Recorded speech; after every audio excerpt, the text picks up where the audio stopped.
Come on now. Come on.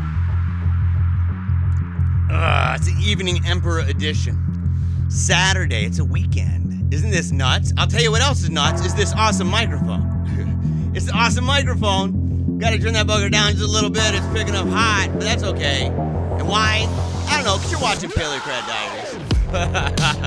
It's a Saturday, June 18th. I almost said June 11th.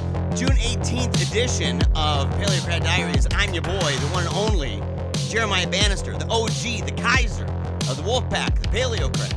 And today we're going to be diving deep into a new book, continuing the Catholic Presuppositional Apologetics series. If you missed out on the ones predating this, you got to go back. You got to go back. It's worth it. Trust me. It's mega dope. It's super awesome. Rocking out. People in the comments know. People over at Meaning of Catholic know. People over at Reason and Theology know. And now people are going to be reminded at this YouTube channel, because we're going to begin rocking out regularly over at this YouTube channel. We're bringing it back. We're bringing it back. This is home base. This is where it all began, right? Within 24 hours of The Amazing Atheist. That's how old school it is. Up from the ashes, boys. Come on now. Ow! Come on. I'm gonna rock out, take a knee for Christ the King. I hope you did already. You ought to be doing it every single day, all day long, all the way till you go Betty by nighttime, when the moon is out, right? When we are howling at the moon and at the sun, the S-O-N, no confusion at this point, no confusion. So we gotta be rocking out, taking a knee, resolving deep inside to never give up, to keep on smiling, and to remember that we too, one day, we're gonna die. And because we're gonna die, we gotta do our best, dreaming bigger thoughts, making sure that we conform every single thought, every single word, and every single deed to Christ the King, because he is enthroned and at the right hand of God with all power in heaven and on earth. So we gotta submit. We gotta submit. What is it? Retrocalypse? It is. Today is my birthday, and this is awesome to get a live stream. Dude, bro, you a boy or a girl? I don't know with a name like that. No offense, right? No offense. Obviously, tons of love, man. Tons of love, man or man. Yeah, happy birthday, by the way. Seriously, super excited that you have yet another year on this fantastic earth, right? On this fantastic earth. God is good, right? And so we commit. We're excited every day. We're glad Trad's here. Super pumped up. It was somebody recently getting in a conversation about, oh, you guys are like ignoring the crisis. You guys are not even paying attention to the problems in the world. And I'm like, dude, that would take away the force of calling yourself a glad trad. It would. It'd be like saying, oh, we're really happy because it's really easy times. No. See, the thing is, the strength of that is that we're glad even in these are terrible, terrifying, and tumultuous times. We're glad. We're glad because, Jesus loves me, this I know. Really simple stuff, right? Let me tell you so. I'm dead serious, right?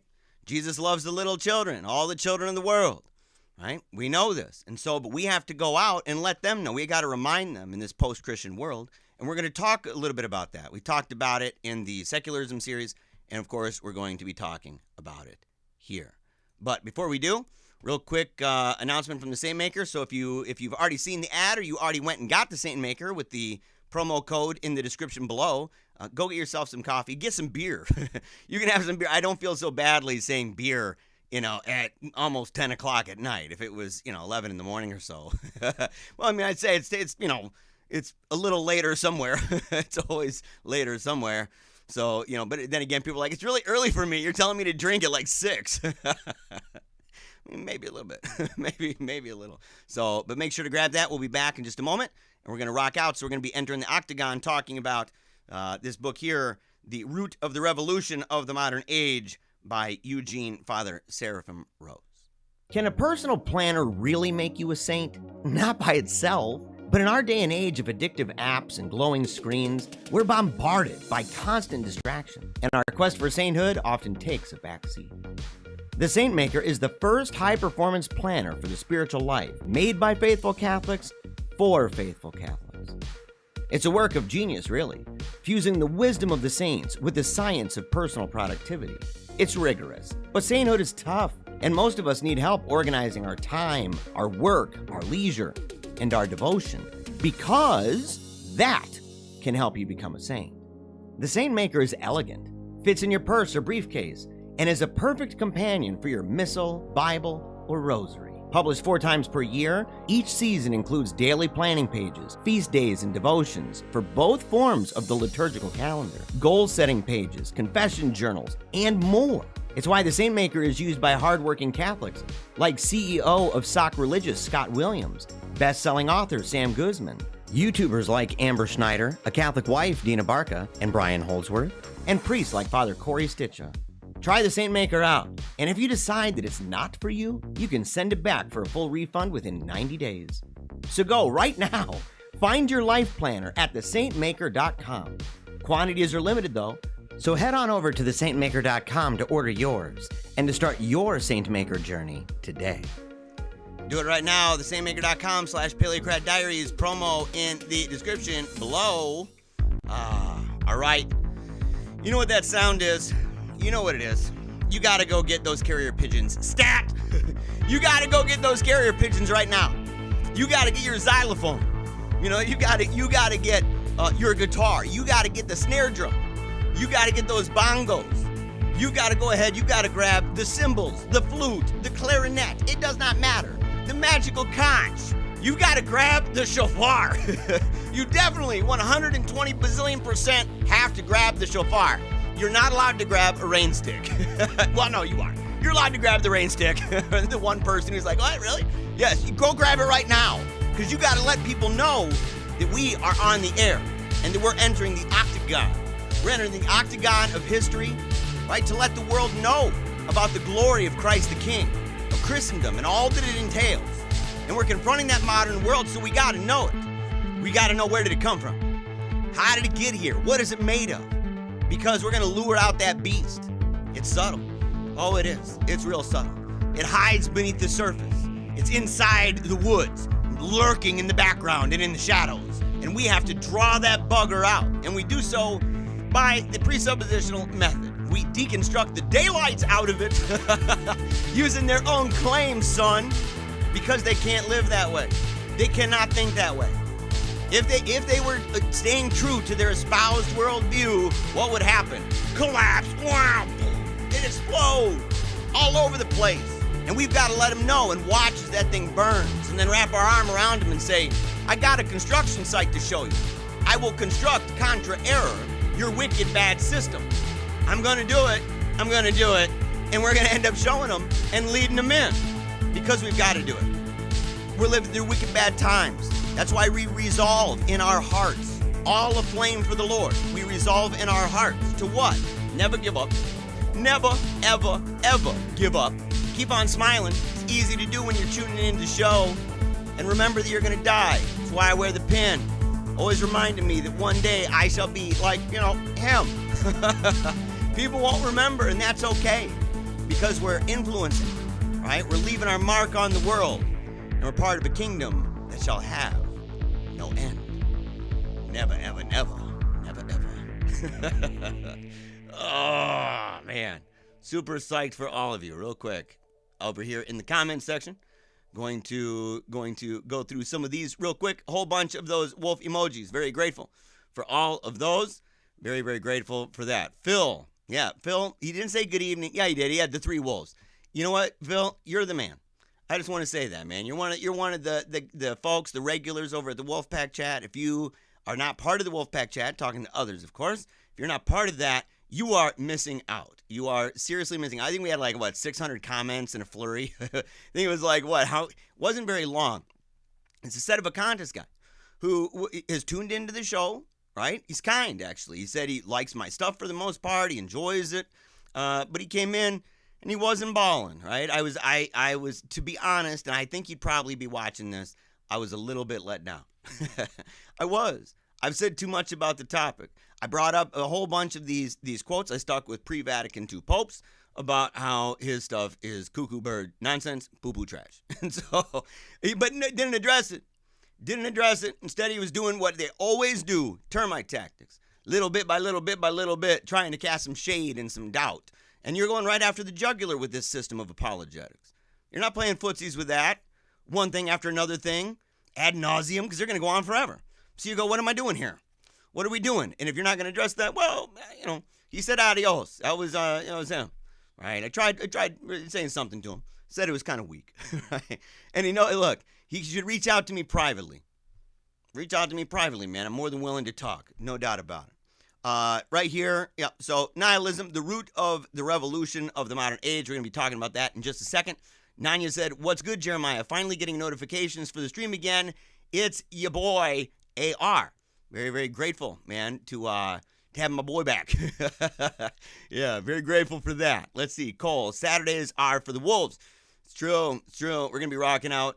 I'm going to be doing shows on this channel regularly, even short ones, right? Little things here, little bits there. So you need to subscribe. You may as well just put on notifications. I'm not going to post nonsense, right? There's not going to be any garbage on here. You're only going to get the good stuff.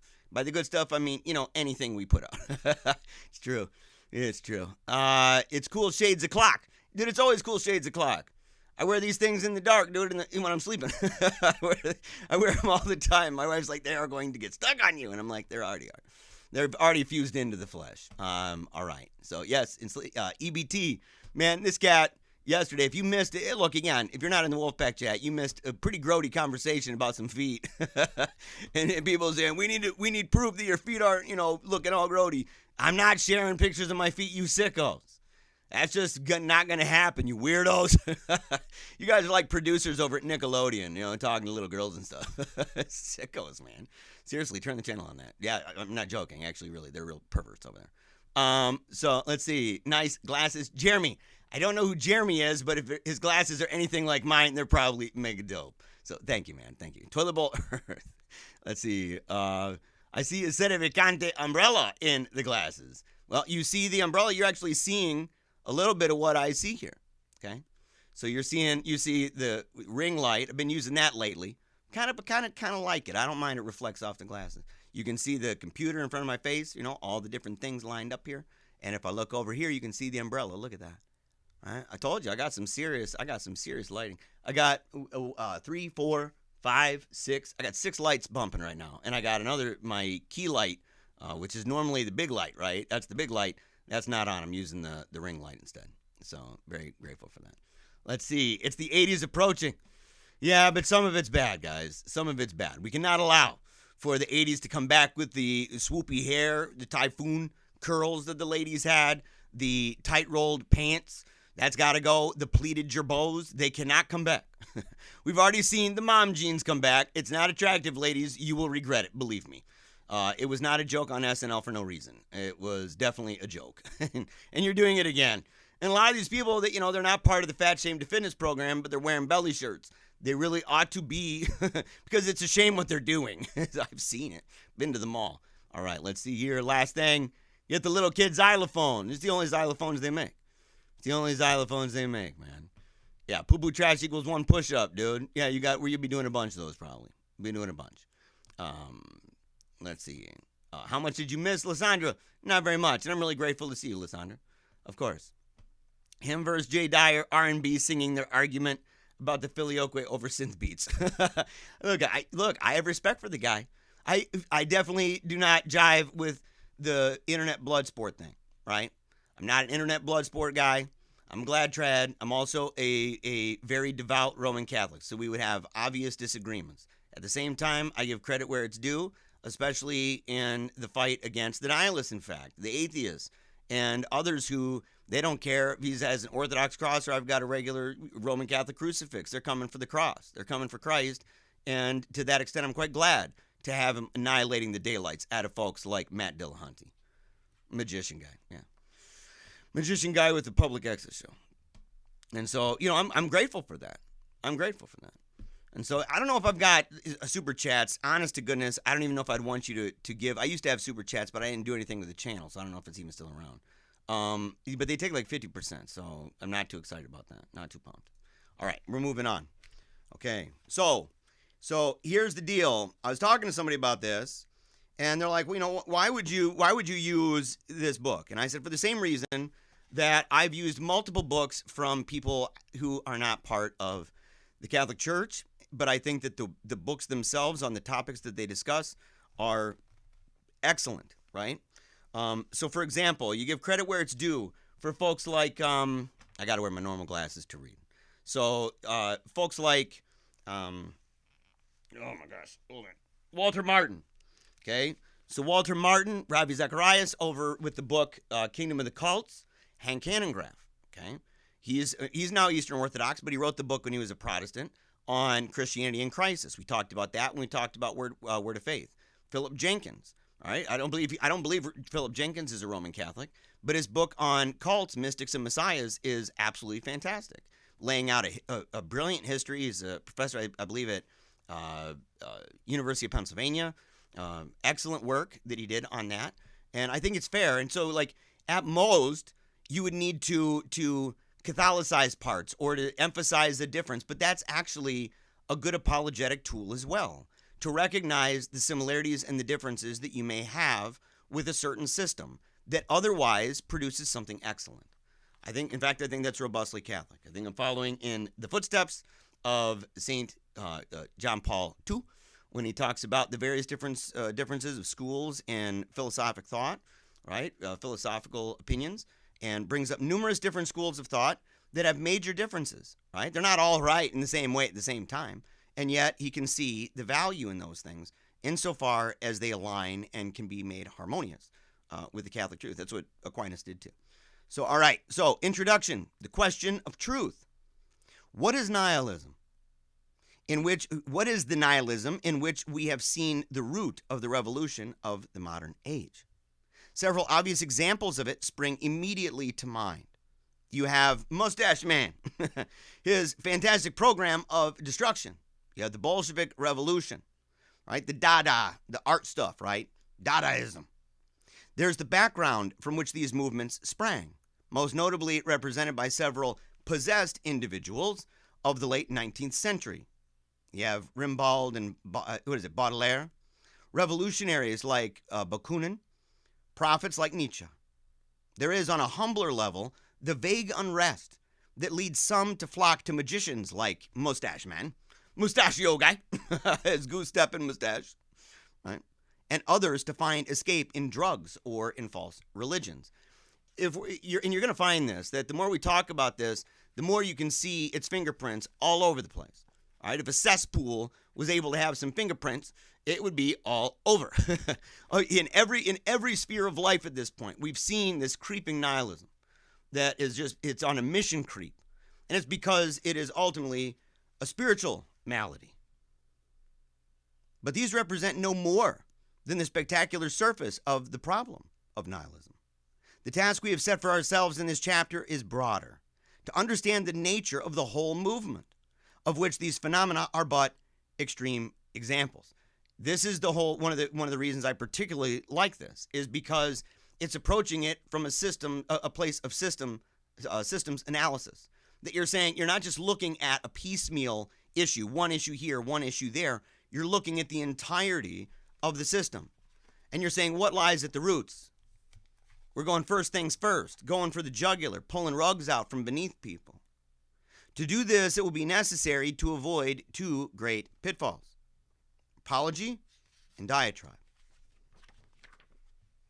It's all too easy in the atmosphere of intellectual fog that pervades liberal and humanist circles today to allow sympathy, right, for an unfortunate person to pass over into receptivity to his idea. So the idea, first of all, that we have to really beware of this, right? We have to beware of the idea that we have to apologize, right? we say, look, it's okay. I'm super sorry. We see this a lot with certain cultural issues that are very divisive, super hot, very fiery ones, having to do with the video game in the brain concept as to what are you, person with a beard in a dress, right? Kind of thing. That there's this sense that you're not just, and look at the history of diversity, for example. You have diversity as a strength. But this came up to, well, how do you accept diversity? What is it? Well, it's originally tolerance.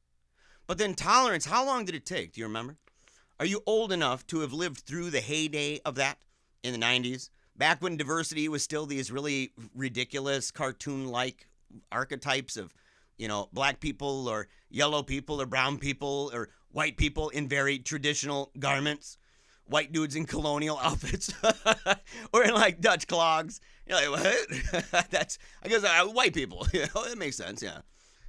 And so it was that kind of thing, conical hats for the Asians. And you'd have these images, that's diversity. And you're like, okay, I guess that's what it means. And it was tolerance at first. But how long did it take before it was a matter of celebration? And how long did the celebration take before it turned into, you better do things like be interested in somebody who might have been born with some parts that, maybe you were born with, in fact. And it's just one of those things. You go, hey, look, you're supposed to feel badly because you're not accepting. And how can you possibly celebrate it if you're also not just, pedal to the metal by embracing it and saying, yeah, I'd be down with going out with the bearded lady. I mean, that's kind of what this is. The nihilist takes an active part in the work of Satan, for such it is, that can by no means be explained away by the mythology of the innocent victim. It's one of the things that a lot of times gets lost, right? It's why I love being Bonaventurian, right? I love the sound of that too. Doesn't it sound smooth? The idea that the knowledge of God is indubitable. That there's a knowledge of God, you just can't get around this, right?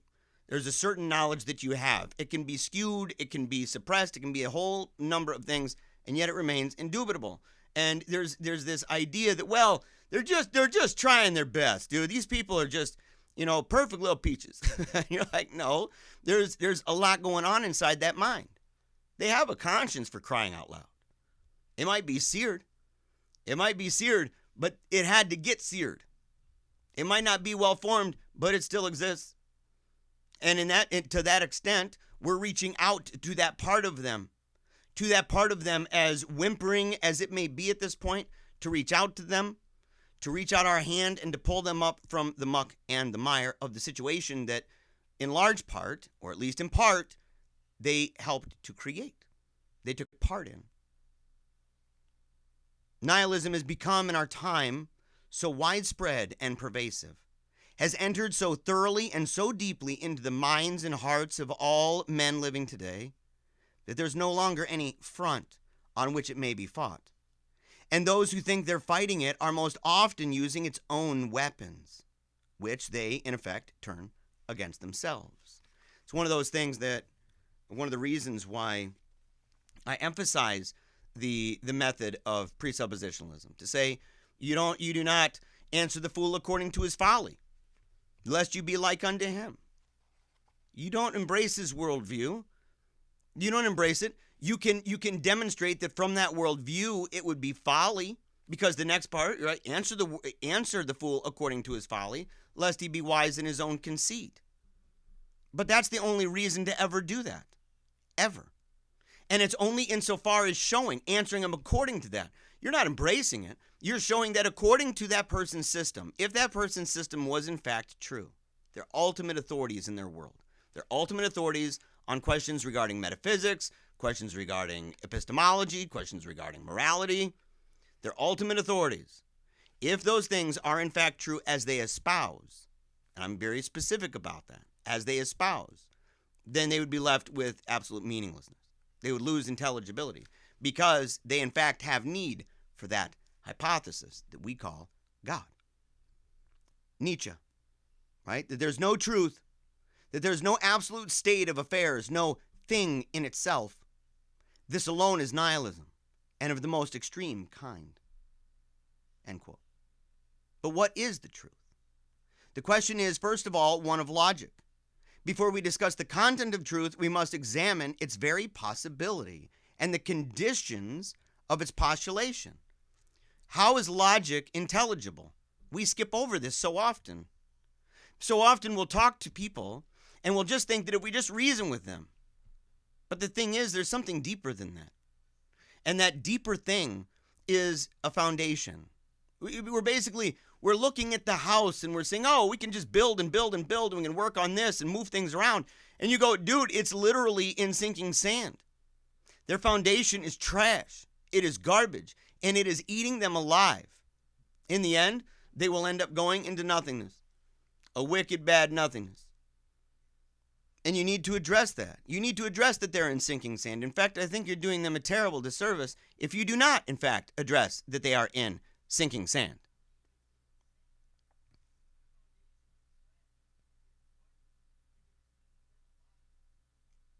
Relative truth, right? You hear this a lot. I was hearing something. I don't know if I am hearing myself in the background or what. I'm like, where is that sound coming from? I think it's out there. I think my wife's watching. Relative truth begins in observation, proceeds by logic, and progresses in orderly fashion from the known to the unknown. So, right, it's primarily represented for our age by the knowledge of science. So this relative truth, sorry about that. This relative truth is primarily represented, and let me see if I can get this a little bit louder. Little itsy bit, right? Primarily represented for our age by the knowledge of science, which begins in observation, proceeds by logic, and progresses in an orderly fashion from known to unknown. But do you see all of the things that are required? Right? Begins with observation. You have preconditions where observation becomes intelligible, or wherein observation would be intelligible, where it even be possible, where it would be meaningful in the sense that you wouldn't just be observing something inside of your brain, but outside of yourself, and a place that we all share, a space that we all share in common, that it proceeds by logic. So you have, number one, progress. Right? You're not in the loop-de-loop, right? You've got progress here. You've got logic. What is logic? Is it purely a convention? Is that all we're talking about, or is it something universal? What is it? And it progresses in an orderly fashion from the known to the unknown. Number one, in orderly fashion. So you have orderly, so you would have the ability to compare and contrast. You would have a kind of uniformity in nature that would involve the ability to do things like inductive reasoning. And you would also have within the world the one and the many. Right? You'd have the ability to do distinguish between one thing and also show comparisons. Things that would be similar and things that would be different. That it's not all one, and yet it's not all annihilated by diversity, where everything is its own atomistic thing. And this idea that we can make statements regarding the unknown from what we know. That assumes a great amount of things. They say the orderliness of the world that we experience in isolated predicaments goes out beyond that, to the things that we have not, in fact, experienced. It's always discursive, contingent, qualified, always expressed in relation to something else, never standing alone, never categorical, never absolute. Except for the assumption that that is not only the only way that you can truly know, but more importantly, that it is the only way that you will ever truly know, which is where you start to get the idea, and you hear this a lot. You hear this a lot, that they have their science of the gaps. So they're always complaining about the God of the gaps all the time. And yet, when we talk to them, what ends up happening? Well, I don't have the answer for that, but one day science will figure it out, believe me. Look, their zippers down and their presuppositions are showing. That's what's going on here. You should be a little bit embarrassed about that. It's not looking too good. It's true. Not looking too good. Oh. The first principles of modern science, as of any system of knowledge, are themselves unchangeable and absolute. If they were not, there would be no knowledge at all. Not even the most reflective knowledge. For there'd be no criteria by which to classify anything as knowledge or truth. This axiom has a corollary. The absolute cannot be attained by means of the relative. That is to say, the first principles of any system of knowledge cannot be arrived at through the means of that knowledge itself, but must be given in advance. They are the object, not of scientific demonstration, but of faith. I would say faith, and in many ways through reason, talking about the impossibility of the contrary. But even that, to say, when talking about the idea of starting out, how does he say it here? He says, axiom, the absolute cannot be attained by means of the relative. So the relative, if you're saying, well, it's relative to me, relative to me, relative to me, relative to me, and you've got all these truths that are relative to you and relative to these other things, to come to an idea that you've reached an absolute, it's an issue. It's an issue. And the idea that first principles of any system of knowledge, right, that they can be arrived at through the means of that knowledge itself. Well, in a way, kind of like logic, right? But yet that in and of itself is insufficient, other than to say you can't end up doing anything without it, right? You're using logic, right? You're using logic to prove logic, even if you're doing the impossibility of the contrary. The universality of faith, seeing it as an underlying all human activity and knowledge. I think there's a difference between saving faith and the kind of faith that they're talking about here. That there are some things that you are simply believing, right, with a kind of a wide range of trust, right? Different kinds of trust in these things, right, to different degrees. And within that world, you can say, yeah, that person's got a lot of faith. I don't have enough faith to be an atheist. You may hear that phrase. That's not the same thing as saving faith, obviously, right? It's not the same thing as this divine faith that's a gift of God. But yet that's not to deny the idea of faith to other groups and to say they have this thing that we call faith that we would differentiate from ourselves. But this is nonetheless true for groups that would deny Christ, for groups that would deny God altogether and even say that there's no such thing as meaning or no such thing as morals. And in many ways, they would have more need for faith in that sense than we would, because they would have to have the kind of faith that can overcome total absurdity, total unintelligibility, total meaninglessness. It's therefore a legitimate and indeed unavoidable question whether the first principles of the scientific faith, for example, the coherence and uniformity of nature, the transsubjectivity of human knowledge, the adequacy of reason to draw conclusions from observation, are founded in absolute truth. If they're not, then they can be no more than unverifiable probabilities. And that's what, ultimately, that's what they're left with, isn't it? The unbelieving world that's completely detached epistemology and metaphysics and everything else, if they even believe in metaphysics anymore, but completely detach it all the way from God. Say, I don't need to rely at all on that. My foundation is separate. My foundation is purely naturalistic, purely materialistic, blah, blah, blah, blah, blah. Those folks are going to have themselves the darndest time, because they wouldn't have they would have coherence, but only in the sense of this kind of Kantian coherence that says, all right, you assemble some factoids together and you create a narrative structure. You have yourself some kind of a system that you say, well, it doesn't contradict itself. Well, what do you do? Good for you. That doesn't of any necessity mean anything at all for anything beyond the coherence of that fairy tale you may be telling yourself. You wrote a really good book. You told a really good fairy tale. That's fancy.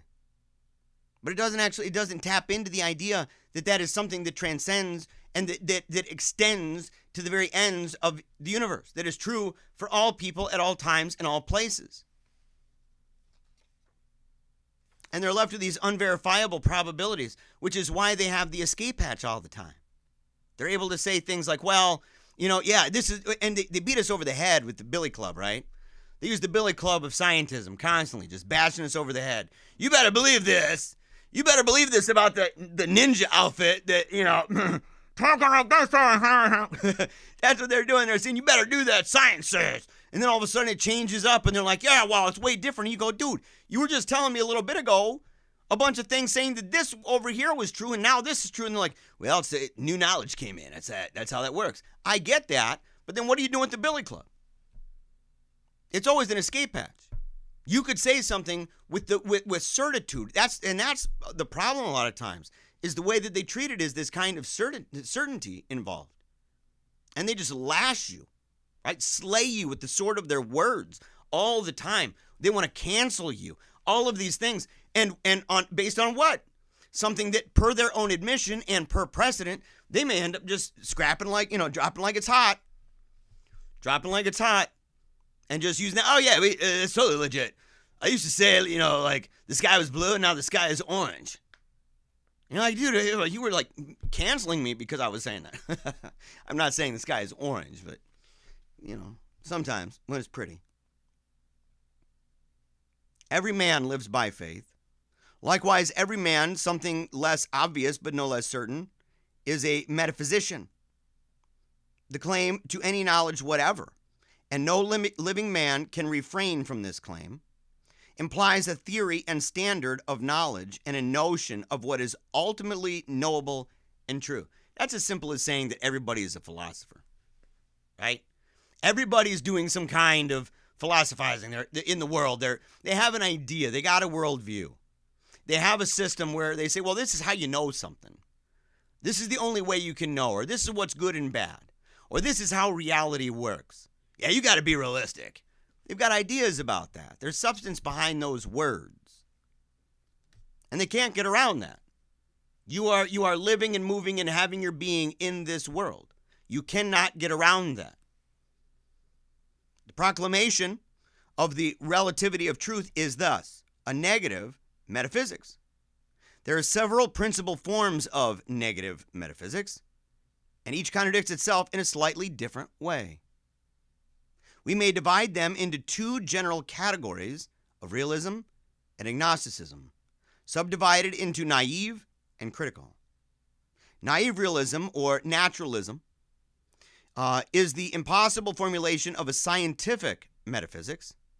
Impossible because science is, by its nature, knowledge of the particular, and metaphysics is knowledge of what underlies that particular and is, in fact, presupposed by it.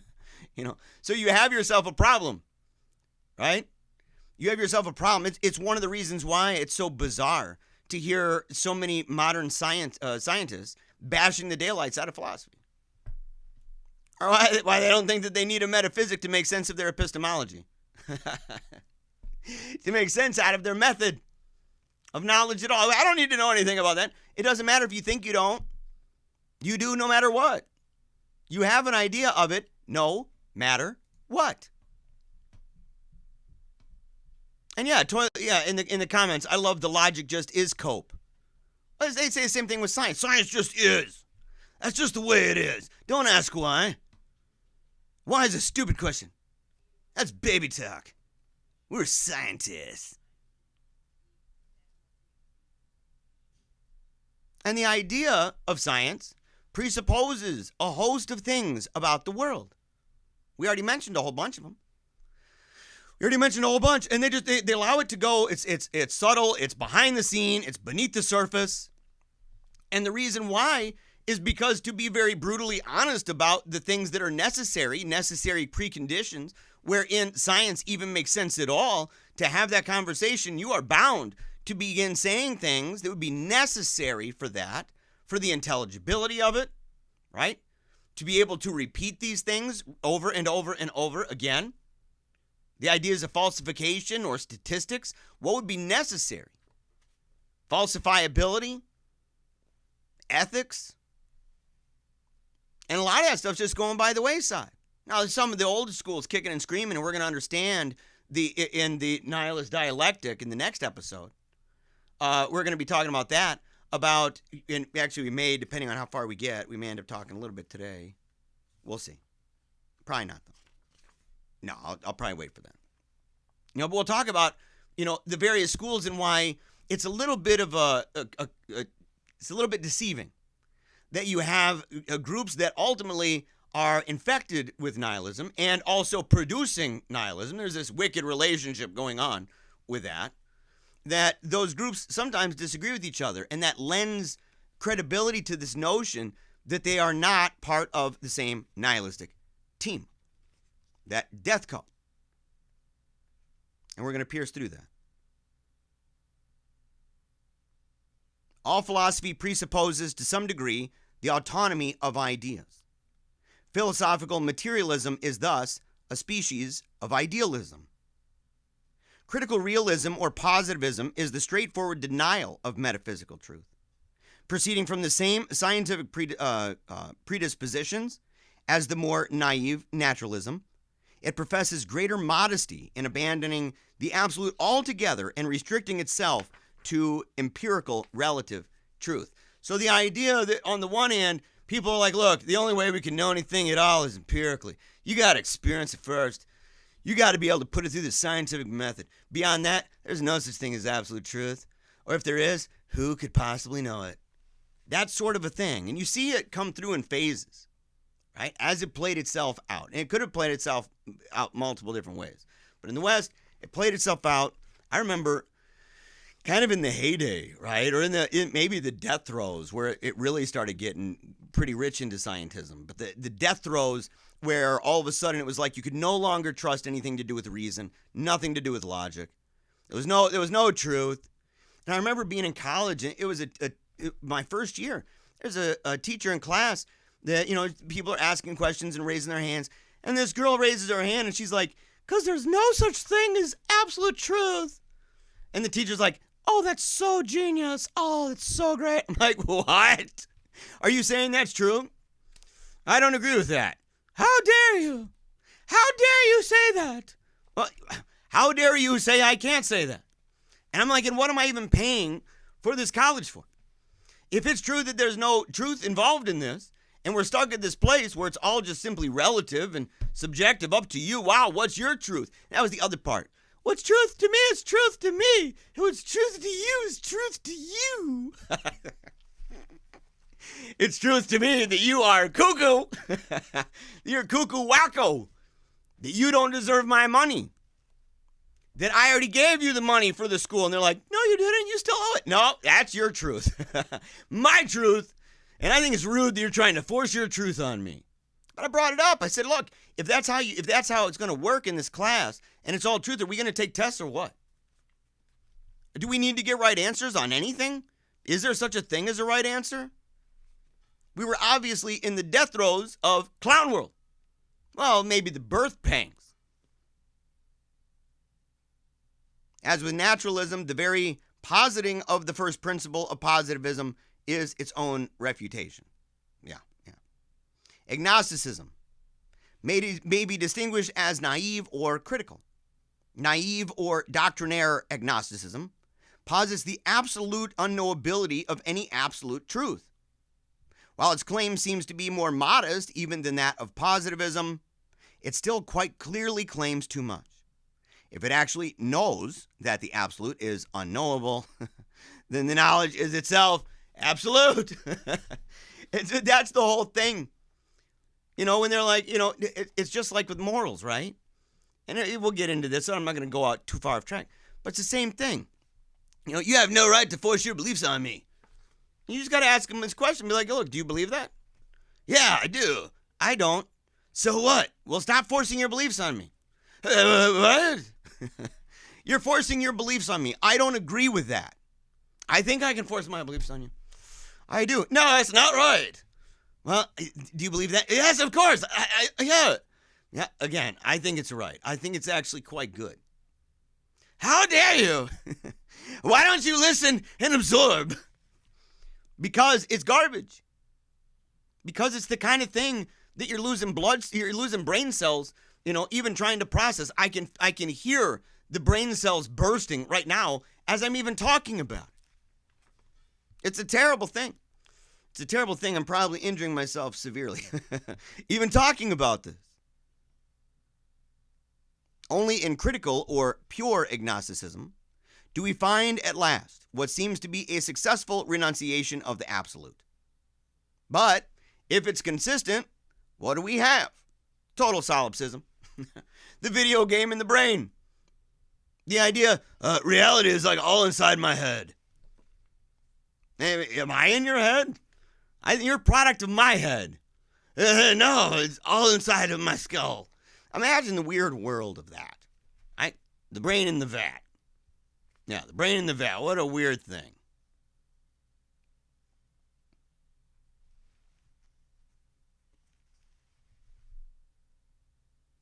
But again, what is truth? What is knowledge?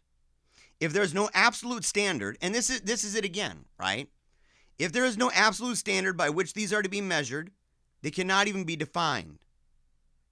If he acknowledges this criticism, it doesn't allow it to disturb him.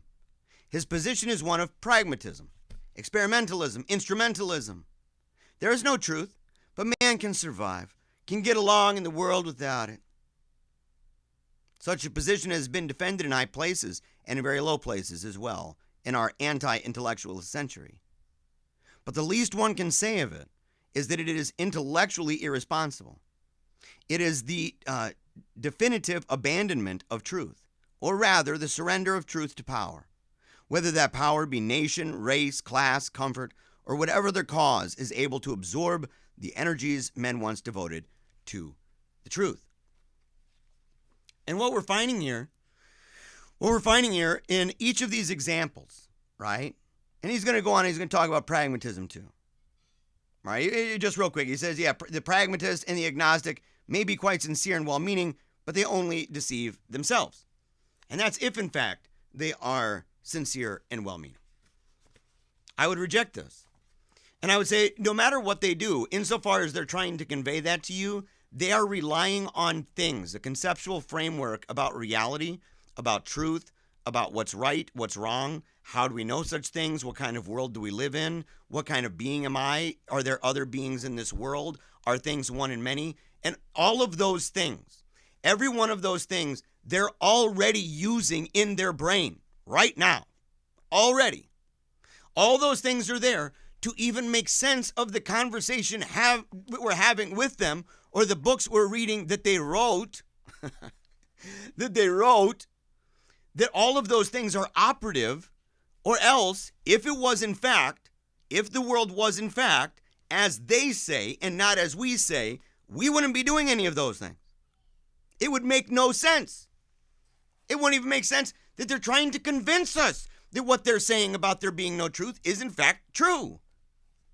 It shows there's multiple things going on. One thing that's going on is they are operating, living, moving, having their being in a way that is in conflict.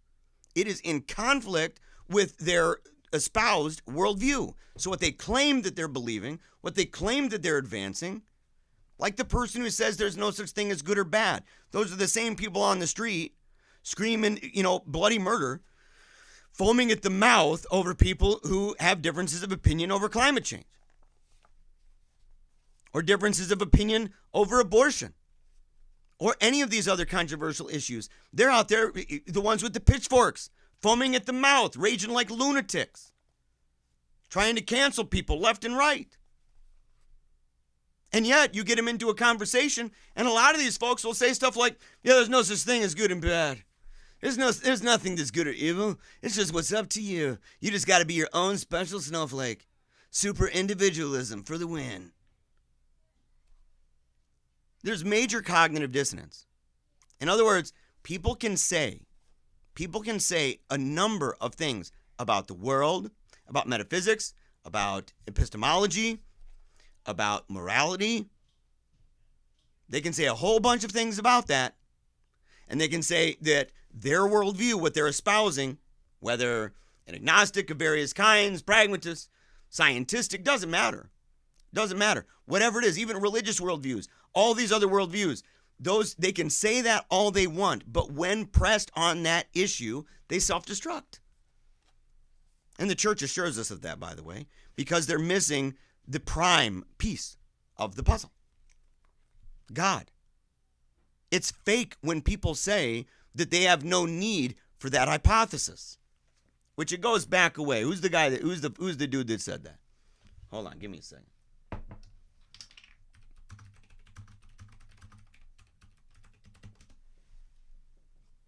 Pierre Simon Laplace, if that's how you pronounce it, the Marquis de Laplace, a French scholar and polymath, right? He's the one that said it. He said it to Napoleon. When later told by Napoleon about the incident, Lagrange commented, but But that is a fine hypothesis. It explains so many things. So yeah, Laplace said, sire, I had no need of that hypothesis. Because Napoleon asked him, you've written this huge book on the system of the world without once mentioning the author of the universe. He said, sire, I have no need for that hypothesis. Lagrange was right. But that's a fine hypothesis. It explains so many things. Oh, it does. And without it, you would not be able to explain that. But yet, he wrote a huge book. And that huge book only makes sense in a brain and in a world, in a system that has a bunch of preconditions, and those preconditions don't make sense without that hypothesis. They're presupposing it. And why? Because they are creatures created in the image of God. It matters. It makes a difference.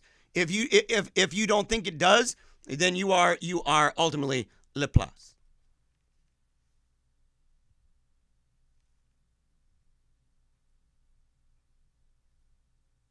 For centuries and more of modern thought have been, from one point of view, an experiment. Okay? An experiment in the possibility of knowledge open to man, assuming that there is no revealed truth. So that's been the experiment for centuries or more. The idea has been, okay, what can we know without the hypothesis? What can we know? The conclusion, which Hume already saw, and from which he fled into the comfort of common sense and conventional life, and which the multitudes sense today without possessing any such secure refuge, the conclusion of this experiment is an absolute negation. More and more and more and more, given time, it fleshes itself out in such a way that you cannot even know these things for sure. Things could flip on a dime. They could flip on a dime. And you push it to the limit, you get to that place of Matt Dillahunty. You know, you can't really disprove. I mean, might be solipsistic. The scientist admits this by restricting himself to the narrowest of specialties. Content if he sees a certain coherence in a limited aggregate of facts. But even then, to say there's a coherence in a limited number of facts, number one, you're using numbers. They're not materialistic, dude. They're not material. They're not. Go show me the number 15. I'd love to meet the number 1,376,492. I'd love to meet it. Let's go shake its hand. Give it some butterfly kisses, you weirdo. You're using abstractions, immaterial things. You're believing that the world is uniform, that you can compare and contrast. By the way, that's the one and the many. Without the belief in the one and the many, that sentence and that thought and that practice makes no sense. In other words, guess what? Them buggers are to some degree, and my contention is to the deeper degree at the core, they are presupposing those things. And in espousing something contrary to that, they are demonstrating, without any doubt, demonstrating what St. Bonaventure talks about, what St. Augustine talks about, this idea that they are suppressing the truth for a lie. And why? I think, we'll talk about it. I talked about it in another episode. We'll talk about it throughout the series here. There's going to be a lot of that. There's a lot of suppression going on. And it's getting worse and worse and worse. It's getting to the point where the veins are popping out of their head. They're shoving the volleyball under the water and their veins are popping out of their head. You're like, what are you doing, bro? Why don't you let that volleyball? There's no volleyball. Oh, there's not. Yeah, okay. What are you doing holding that under the water? There's no water. What? Start spraying him in the face with it. The conclusion, which Hume already saw, of course, we talked about that. The multitudes demonstrate it by looking to the scientist, not for truth, but for the technological applications of a knowledge which has no more than a practical value, and by looking to other irrational sources for the ultimate values men once expected to find in truth. The despotism of science over practical life is contemporaneous with the advent of a whole series of pseudo-religious revelations. The two are correlative symptoms of the same malady, the abandonment of the truth. So the more this went, look, I love how we're doing these things in tandem, right? Every single episode, every single show that we've done, all the different series, there's a harmony to it. I've compared it to like Photoshop and saying that with Photoshop, you've got multiple layers. Or even better, I used to compare it to the projector screens back in like grade school and stuff, where you've got those kind of plastic sheets, those films, and you set them on top and you had this dry erase marker and you would scribble on it, right? Different colors with arrows and circles and triangles and squares. And you'd write notes out and your teacher would flash that, light up there, and you could layer it to give you a better idea. You could put one layer on that's a circle, another one that's a triangle that would fit inside the circle, right? Other ones would have hatch marks that kind of go in different parts. Next thing you know, you put enough of those on top of each other, you're going to have a multi-layered, multicolored system that gives you a better understanding and a better view of what you're looking at. In fact, you could make something that would, with enough layers, look 3D. It would look like you're looking down into something. You could layer that in such a way that it gives it depth. That's what I'm trying to do with these series. We started with enthusiasm. We started with enthusiasm to go back into time and to say, how did we get here? This wicked, crazy place with all these weird religious views and things that may have even affected us. Right? We may have found ourselves at a place where, we find ourselves believing things that we take for granted the idea that that's just Catholic. But it's not. It's not. We don't appreciate the reality that we are the product of many different influences over the last 2,000 years, and even more. It's evident with things like language, for example. I mean, it's not even a question. Try saying a sentence, or try saying a paragraph, and write one with any descriptive words. Try describing your favorite thing, right? I'd be describing my wife and kids. Right, that's what I'd be doing. And the wolf pack. My wife and kids, Sacred Heart Parish and Academy, and the wolf pack. That's the way it would work. All right? And then take out all the Greek and the Latin. The words that their etymology finds its root there. Goes back. Take it out. So we are benefiting enormously. Every road we've got. The technologies that came before that made that road possible with the lights all around and everything else and the traffic lights and whatnot. All of these things we benefited immensely, but we take it for granted. It'd be difficult to live if we didn't. So, I mean, it makes sense. But to do that and then to say, okay, how does that match up? That's describing a chapter in the history of the church. But what about the kind of enthusiasms, the way that in the city of man? How did we get to this place in the city of man where it is at least believable that it's possible that there is no God, that you don't have need for that hypothesis? You can at least imagine that. What had to transpire to get us to that place at all? What was it? So we talked about that. All right? Then we talked about cults. We talked about all different cults and how these developed over time, and going back and looking and saying, if you were to go back and think, what were the things that were happening in the city of man? What were the things happening relative to the city of God at the time when, that interplay that goes back and forth? Even in the way that apologetic methodologies began to flesh themselves out. And the fears that even those like Ronald Knox had of the impending doom of a world that was one of will and of power.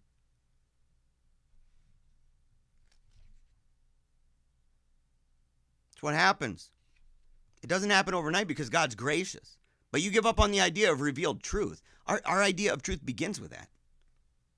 It begins with it. Right? God gave command. God created, God gave command.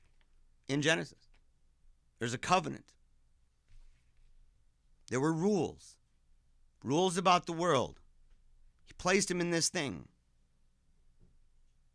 The world came before Adam. Before Eve. That world was there and is the context wherein Adam's knowledge and our knowledge takes place.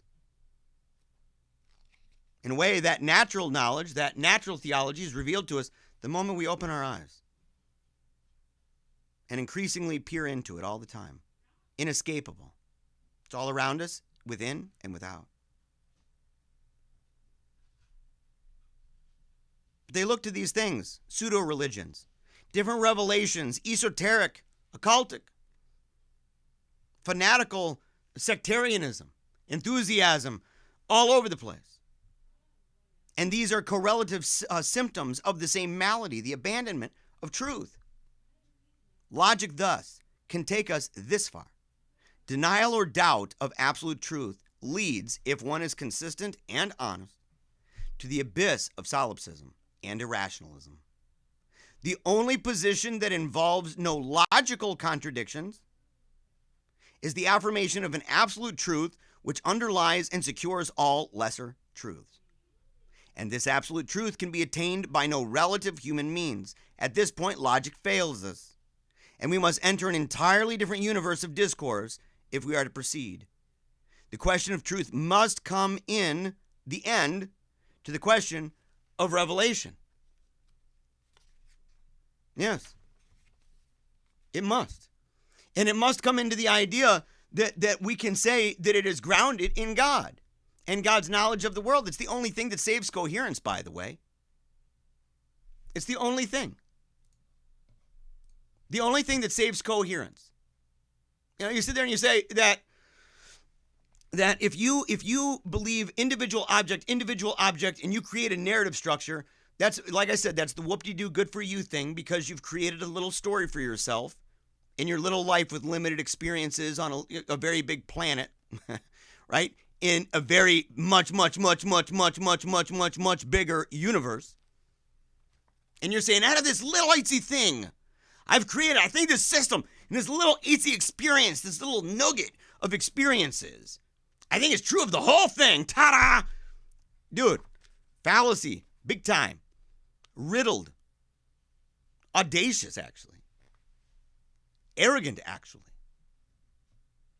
Because you don't have a coherent understanding of the whole. Why? You haven't experienced all of it. You haven't experienced everything. You don't know everything in the world.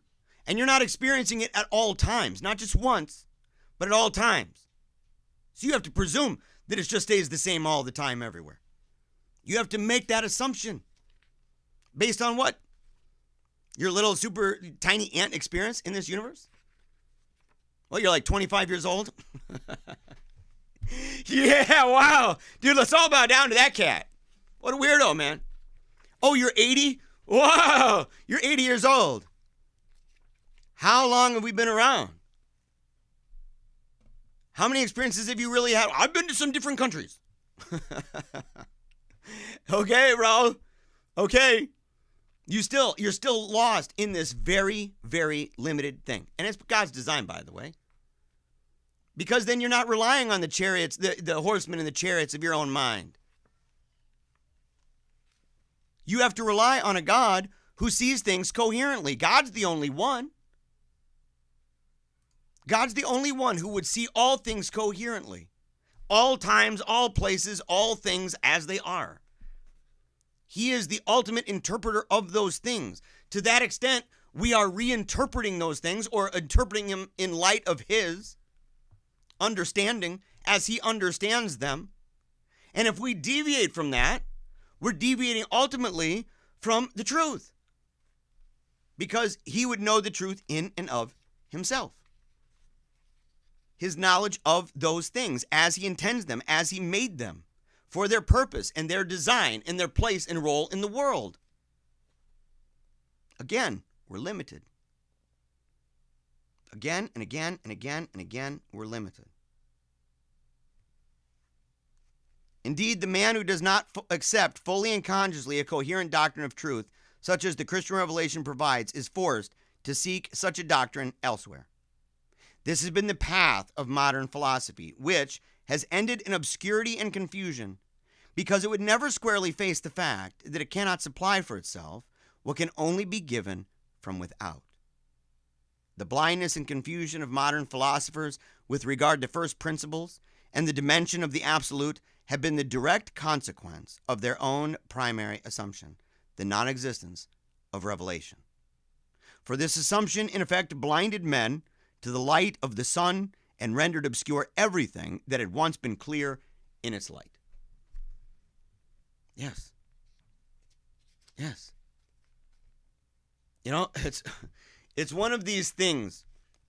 Even Cardinal Dulles, I love it. Cardinal Dulles, in his History of Apologetics, talks about presuppositionalism after Vatican II. In fact, says that Vatican II seems to be in support of such a methodology, by the way.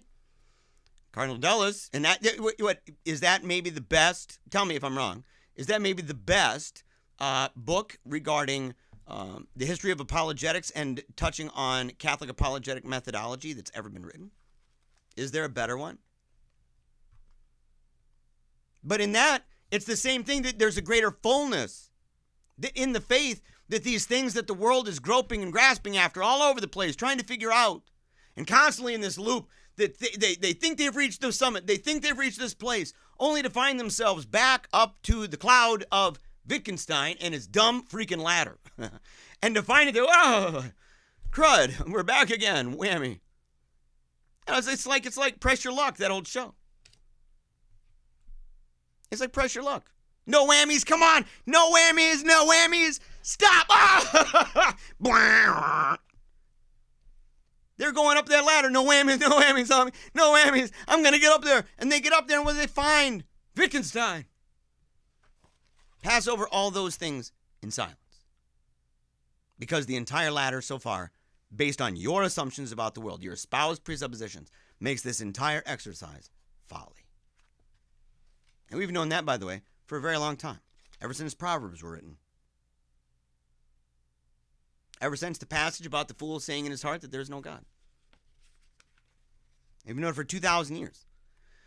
2,000 years, verified saint after saint after saint, that if you try to detach philosophy from theology, you're toast. You are. You can distinguish. You can distinguish. It has its own rules. But at the same time, to detach it and feel like you don't need to have God as a hypothesis, and not at just one, but as a first principle, as the most ruling assumption, as the foundation of that worldview. If you think so, dude, sinking sand, brother. You're doing good on that, skate or die on that sinking sand. Yeah.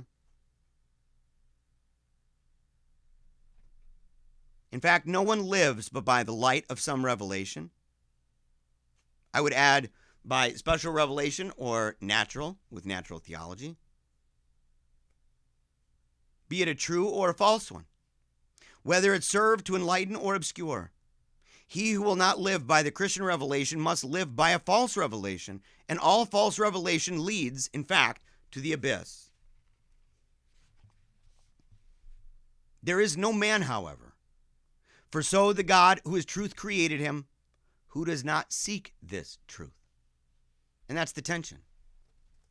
On the one hand, people desire that. On the other hand, they don't want to have to admit what that is. There's a tension. Sin is a terrible sickness. It's a hell of a drug. Isn't it? It's a wicked bad thing. You're going to find yourself on the one hand, and it's like, look, I'm doing the Fat Shame to Fitness program, right? One of the things we say in there is we talked recently in a recent episode, and if you want to lose weight and stop being a fat slob, just reach out to me. Go on the Telegram chat. You can find the link in the description below. We're losing weight like crazy. I don't know if you can tell. I've been losing weight like a madman. It's totally true. My wife is saying I'm looking good. I'll take her advice. I'll take her word. I'll take her word for it. She's got good eyeballs, I'll tell you. So, but the thing is, in the fat world, right? People who are struggling with being hyper obese and junk, that people like that, they are very familiar with the binge, guilt, purge cycle. Okay? The binge, guilt, purge. But they know that the purge isn't helping. And in many ways, they know that the purge results in a desperation for food. That starving themselves, exercising like crazy. That in many ways, that's going to give them this idea that they can eat more food than normal because they're exercising and they want to get, real beefy. They want to get beefy. So they end up in some ways setting themselves up, in fact, for failure. And yet at the same time, crying. Crying because they're fat. Crying because they're sick and tired of it. but they haven't broken that idolatrous connection that they have to the refrigerator. They just can't stop shoving food down their esophagus. They're in love, in fact, with the food. And in this way, people are in love with their sin. They love their sin more. Even with the guilt, they love their sin more than to repent, than to acknowledge the power, divinity, and attributes of God that are indubitable to them. What is perhaps most striking about them is that every one of them, far from being any new revelation, is the dilution, a distortion, a perversion, or a parody of the one truth men cannot help but point to, even in their error and blasphemy and pride. You can't help it. You can't help it. And the reason why you can't help it, because you're created in the image of God. You live and move and have your being inside of this order. You're part of it, and you're beautifully and wonderfully made. And God is a gracious God who is shining light upon all men, in fact. The sun shines on the just and the unjust, just like the rain pours on the just and the unjust. The chief obstacle to such faith is not logic, but another and opposed faith. They are united in a common task, whether in positivist criticism or Christian truths and institutions. All right, so whether in positivist criticism of Christian truths and institutions, revolutionary violence against the old order, apocalyptic visions of universal destruction, and the advent of paradise on earth, or objective scientific labors in the interest of a better life in this world, their aim is in fact the same. And what is it? The annihilation of divine revelation and the preparation of a new order. A new order in which man shall be the only God there is. I think that's at the core. I've said it before. One of the things at the core of why people would suppress the indubitable truth of God for a lie. Why they would exchange that for a lie. Why they would espouse things that make no sense of the world around them, but they're scraping and they'll run after anything in the world to satisfy it. Right? They'll run around the world for anything in the world to satisfy it. In part is because it's really traumatic just to know that you're going to die. You know that you're mortal. You didn't create this place. You didn't even ask to be born. You opened your eyes. You opened your eyes, you took a breath, and you cried. And by the time you realized that that happened, you had to see it in a picture or a video. Because you don't even recall that. You can't control that. And as much as you dislike the reality of the fact that you are imperfect and the knowledge that that results in, to say, oh my gosh, if I'm not perfect, something's got to give. If I'm not perfect, something's got to give. Or is this just meaningless? Oh, but yet they're constantly driven by the meaning of the world to go out and to do those things that they believe are good, that they believe are beautiful and just and true. They cannot get around that any more than they can get around the idea that their eyes are going to wake up at some point unless they're dead or in a coma. They're compelled, in fact, from within, from themselves. Driven all the time. And if you want to stay in bed, you know, your eyes open up, try to keep your eyes closed as long as you can. Tell me how long you last. Tell me how long you last. Without some special prize at the end, like putting your hand on a truck or something. You know, or a go-kart. one of those inner tubes, right? You can ride on the top in a big pool. I need one of them buggers. You know, but it's inevitable. If you lay down, you close your eyes, you're like, I'm not going to wake up. It doesn't matter if it's because you're hungry, because you're getting bed sores, because you're bored, because you realize the whole idea was dumb. It doesn't matter. Your butt's getting up. Your butt's going to get up and walk around. Maybe you have a cavity because you haven't been brushing your teeth because you're stuck in bed. Maybe you got a rash because you've been going duke in your pants because you ain't getting out of bed. Or you got a hernia because you've been successfully holding it in. Right? You eventually are going to be busted and in some trouble. And in the same way, these folks, every single day, they're pursuing truth. And yet at the same time, sin is a hell of a drug. It's just true. And has a terrible effect. Has a terrible, terrible, terrible effect. All right, let's see here. I want to thank everybody for joining in. And I'm going to go over it right now. I'm going to head over as soon as this is over. In fact, I'm just going to do this. Let's see. There we go. I'm going to head on over right now over to the Wolfpack chat. If you're not there, ridiculous. I blame you. 100%. It's true. You got to go. I don't even know what you're thinking. Look, there's a prayer chain. I met a guy recently after church down at the cathedral. And talked to him for a while. He'd seen the show. He knew of the show before he even realized I went to Sacred Heart, right? He's like, holy cow. You know, we talked. He's over at the prayer chain, over the Wolfpack, talking about things that he's asking for. I said, look, ask away, man. That's why we're here. People literally will pray for you. They will raise up your requests, raise up your intentions and your name to the Lord every single day. We have live chats over there. Today we streamed a documentary about this crazy weirdo with a cult. Her name was Mother God. She died. So, proving she's not God. Because, God doesn't die like that. Yeah, so she's like, oh, she's gone. Wicked bad. But we streamed that. Okay? On top of that, we had a crazy debate. 600 comments. People just jumping in left and right. Arrows being shot. Blam, blam, blam, blam. Over and over and over. And it was awesome. It was delightful to see people who were pumped up about God. Super pumped up about the faith. Learning to be emboldened because they're getting educated. We have a women's group. So if you're a woman and you just want to hang out with chicks, right? You're like, look, I just want to hang out with the ladies. And me. Because I'm going to be doing apologetics over there. Bring it down easy, right? Saying apologetics for everyday life.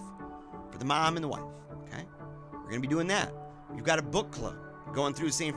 Francis de Sales, Catholic Controversies. Of course, the Wolfpack chat, my own channel. And now, this YouTube.